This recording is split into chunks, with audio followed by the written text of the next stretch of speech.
Shalom adik-adik, halo. Shalom. Shalom. Gimana nih kabarnya yang di rumah-rumah? Tetap harus semangat ya kak? Betul banget. Nah sekarang kita mau memulai ibadah online pada hari ini. Tapi sebelum kita mulai ibadah, kita mau sama-sama berdoa terlebih dahulu. Oke, mari kita berdoa. Tuhan Yesus, terima kasih buat hari ini Tuhan. Kami boleh beribadah Tuhan pada hari ini. Mari Tuhan, berikanlah kepada kami roh yang sukacita, hati yang gembira Tuhan.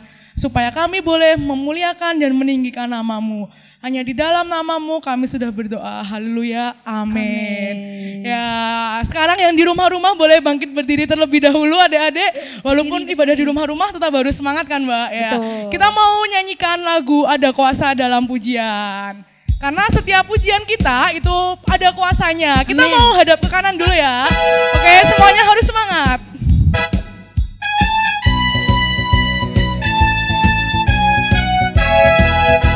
Ke kanan dulu ya. Ada kuasa dalam pujian. Putar. Ada kuasa dalam pujian. Ada kuasa dalam pujian. Ada kuasa dalam pujian. Karena Allah bertata dalamnya. Ada kuasa dalam pujian. Ada kuasa dalam pujian. Ada kuasa dalam pujian. Ada kuasa dalam pujian. Ada kuasa dalam pujian. Karena Allah bertata dalamnya. Allah bekerja. Allah bekerja dalam pujian. Bebaskan semua tawanan. Belenggu dosa dipatahkan. Kuasa iblis diluluh hancurkan. Dihancurkan. Yes, sekali lagi ya, ada kuasa dalam pujian. Ada kuasa dalam pujian. Ada kuasa dalam pujian. Ada kuasa dalam pujian. Ada kuasa dalam pujian. Karena Allah bertata dalamnya. Allah bekerja. Allah bekerja dalam pujian. Bebaskan semua tawanan. Belenggu dosa dipatahkan. Kuasa iblis diluluh hancurkan. Dihancurkan. Allah bekerja. Allah bekerja dalam pujian. Bebaskan semua tawanan. Belenggu dosa dipatahkan. Kuasa iblis diluluh hancurkan. Dihancurkan. Dihancurkan. Dihancurkan. Sekali lagi ya, dihancurkan. Dihancurkan. Beri tepuk tangan buat Tuhan. Wah, masih pada semangat nggak nih? Masih dong. Wah, puji Tuhan. Siapa di sini yang percaya kalau di dalam pujian kita kuasa Tuhan bekerja? Angkat tangannya. Wah, semua percaya. Mari kita puji Tuhan dengan sukacita lebih lagi ya. Mari kita pujikan biarpun gunung-gunung beranjak.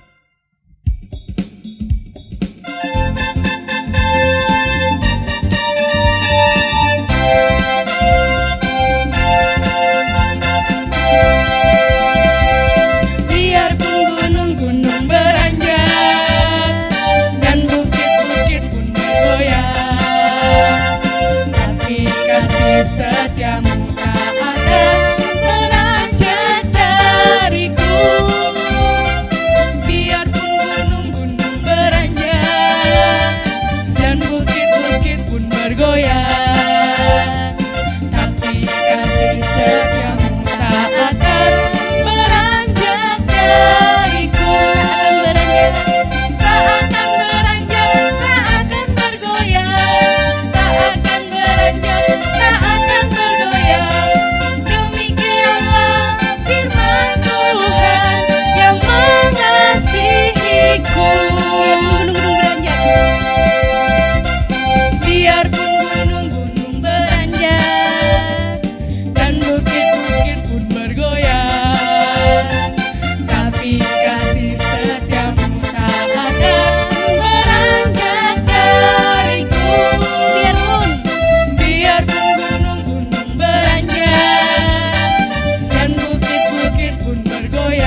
menyembah Tuhan. Ya, sebelum dengar firman kita mau sama-sama menyembah Tuhan dulu. Semuanya boleh duduk kembali. Kita mau pujikan Yesus kami puja. Sikap doa yang baik ya semuanya.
Karena Tuhan sudah menyertai kami, Tuhan telah memberikan kami hati yang sukacita dalam memuji Engkau.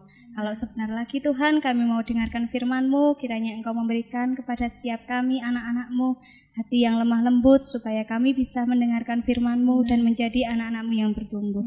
Di dalam nama Yesus Tuhan kami siap mendengarkan firman-Mu. Yang percaya katakan Amin.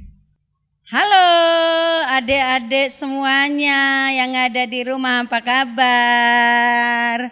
Semuanya sehat? Semuanya baik-baik ya? Harapannya Kakak Santi, semua kita dimanapun berada dalam lindungan Tuhan.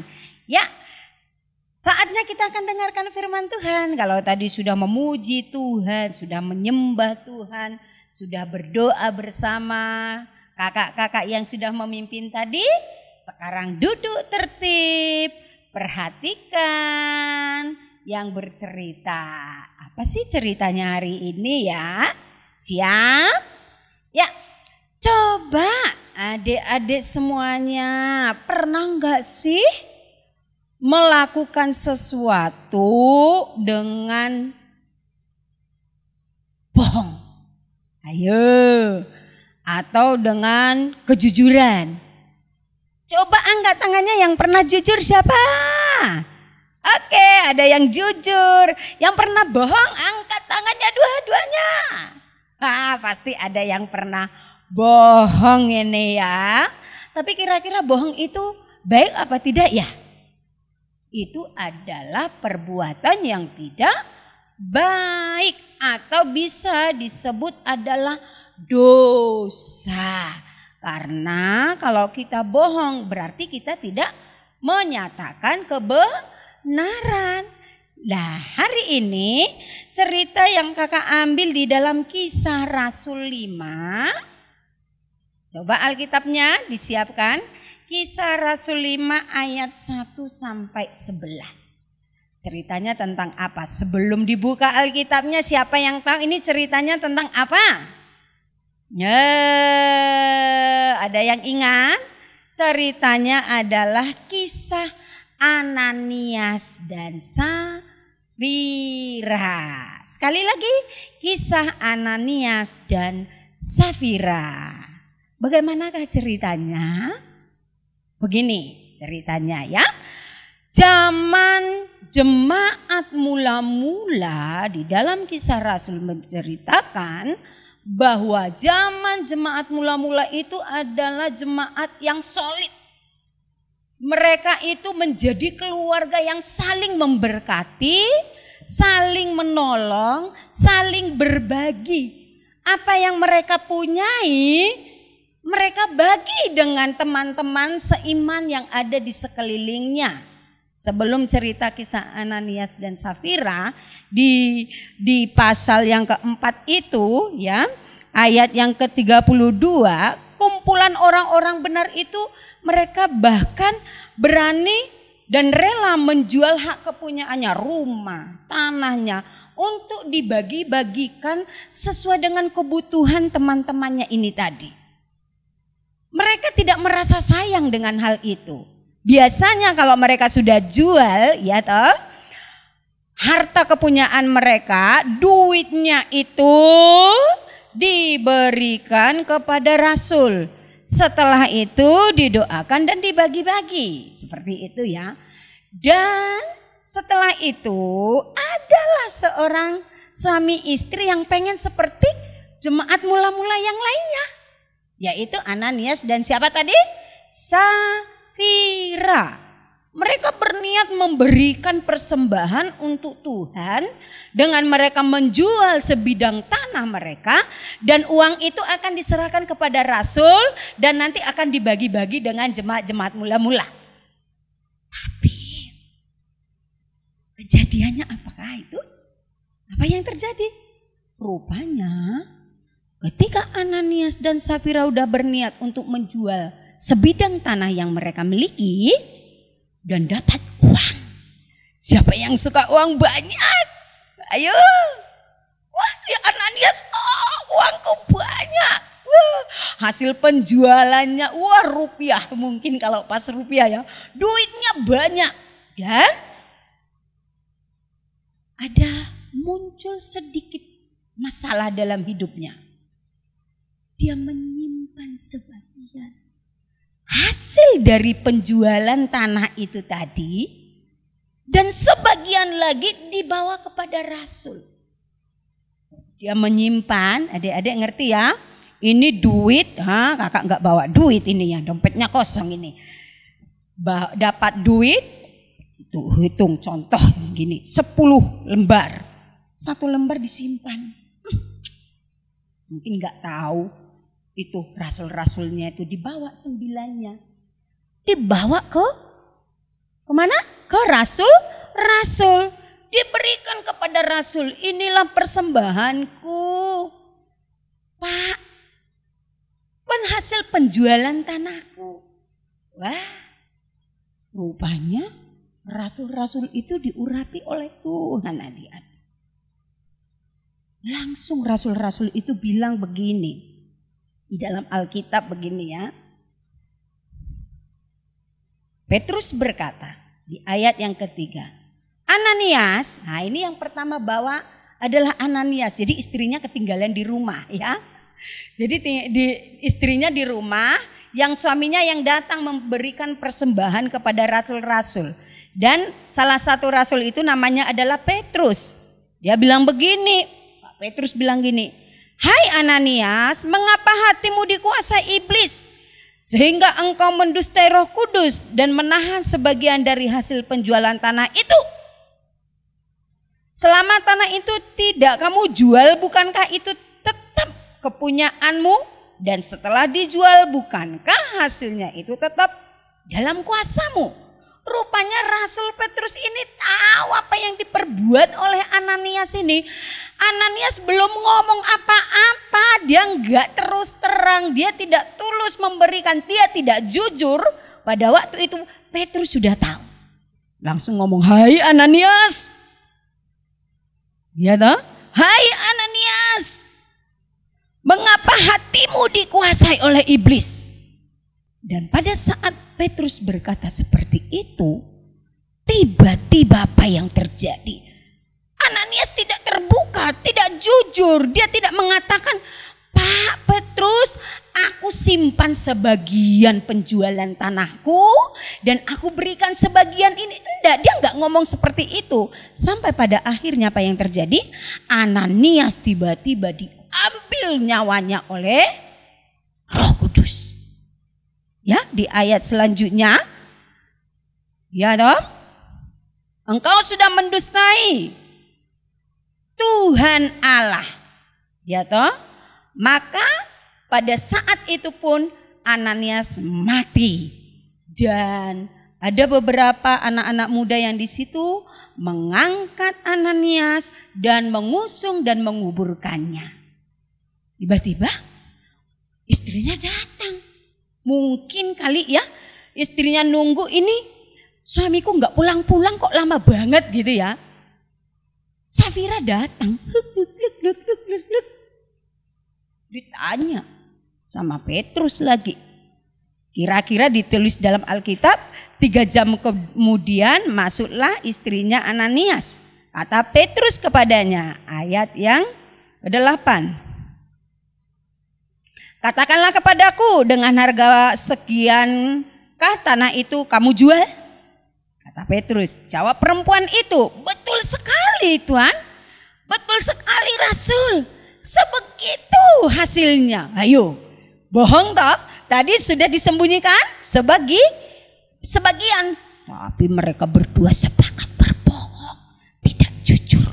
Dan sampai akhirnya Roh Tuhan dustai lagi. Pada saat dia berkata demikian, terus Petrus bilang begini, "Baru saja suamimu diangkut oleh pemuda-pemuda dan dikuburkan." Karena sudah berbohong. Dan saat itu pun perempuan itu pun meninggal dunia di tempat itu, sama dengan suaminya. Suami istri tadi meninggal di satu tempat itu tadi. Ayo adik-adik, rupanya Ananias dan Safira pengen memberikan sesuatu tapi tidak dengan hati yang tulus. Mereka mulai belajar berbohong. Mereka tidak jujur memberikan sesuatu. Kalau memang pengennya mereka menyimpan sebagian hartanya, harusnya ngomong, "Aku ambil," gitu ya. Dan sebagian saya berikan, tapi enggak. Ketika ditanya, "Segitukah harganya?" "Iya, betul segitu." Malah enggak jujur. Adik-adik, apa yang kita pelajari dalam cerita ini? Ketika kita memberikan sesuatu, berikanlah dengan tulus hati. Ketika kita melakukan sesuatu, lakukanlah dengan tidak apa? Dengan tidak berbohong, tapi dengan jujur dan tulus hati. Apapun yang kita lakukan, ketika kita memberi persembahan kepada Tuhan, berikanlah dengan ketulusan. Kalau kita mau berbagi dengan orang lain, berbagilah dengan ketulusan. Hati yang tulus yang Tuhan lihat dari surga.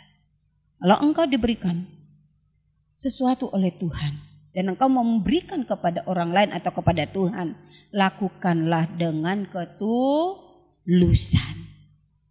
Jangan diwarnai dengan kebohongan, ketidakjujuran yang mengakibatkan kematian.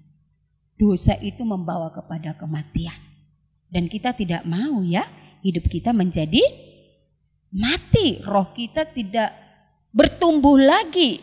Kita tidak bisa berjumpa dengan Tuhan nantinya ketika kita hidup di dalam dosa. Oleh karena itu, adik-adikku semuanya yang ada di rumah dan dimanapun berada, belajarlah kita dari Ananias dan Safira.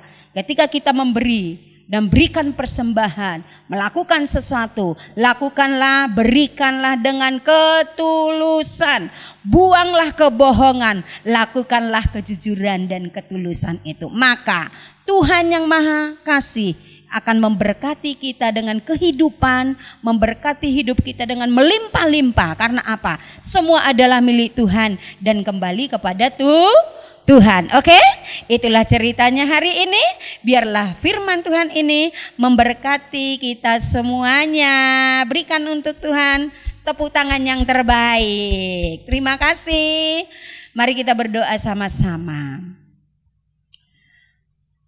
Tuhan Yesus, sungguh kami bersyukur karena hari ini kami diajarkan untuk memiliki hati yang tulus ketika kami melakukan sesuatu, memberikan persembahan kepada Tuhan, membuang dari hati kami hati yang bohong, tapi kami hidup dalam kejujuran. Oleh karenanya ya Tuhan, berkatilah kami supaya kami menjadi anak-anak yang bertumbuh di dalam iman kami kepada Tuhan. Iman dan pengharapan kami terus bersandar kepada Tuhan. Terima kasih Bapa yang baik, hanya Engkau kekuatan kami yang memampukan kami menjadi anak-anak yang hidup selalu di dalam firman-Mu. Roh-Mu sertai kami selalu. Terima kasih untuk firman Tuhan hari ini. Dalam nama Yesus kami berdoa dan mengucap syukur. Haleluya. Amin. Terima kasih untuk adik-adik semua. Selamat hari Minggu, selamat beraktivitas. Tuhan Yesus memberkati kita semuanya. Amin.